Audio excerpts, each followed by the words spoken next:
বাসায় ব্রয়লার মুরগি আছে কিন্তু কিভাবে রান্না করবেন বুঝতে পারছেন না, তাহলে অবশ্যই এই রান্নাটা ট্রাই করবেন। এটা সম্পূর্ণ আমার নিজ থেকেই করা আর কি, কোনো ভিডিও দেখে না। এখানে আমি মুরগিটাকে সব রকমের মশলা দিয়ে মাখাইছি, সাথে টক দইও দিয়েছি।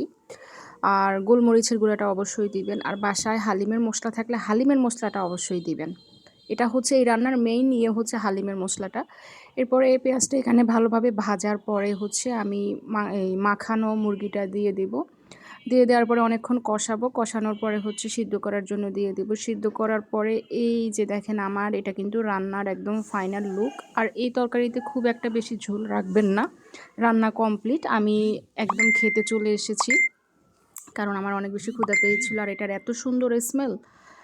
দেরি করি নাই। এই যে দেখতে পাচ্ছেন রান্নাটার কালার অনেক বেশি সুন্দর হয়েছে। এটা দেখতে যেমন সুন্দর আর এই রান্নাটা খেতেও কিন্তু অনেক মজা। সাথে সালাদ আর লেবুও ছিল। তো সব কিছু মিলিয়ে আমার খাবারটা অনেক মজা ছিল। অনেক গরম, দেখতেই পাচ্ছেন আমি একদম ধরতে পারতেছিলাম না। এই তো, অবশ্যই এরকম একদিন মুরগি রান্না করে দেখবেন। হ্যাঁ, অবশ্যই হালিমের মশলা দিতে হবে আর রান্নাটাতে টক দই দিবেন, দেখবেন অনেক বেশি মজা লাগে এই রান্নাটা। আর ঝাল ঝাল করবেন। টাটা।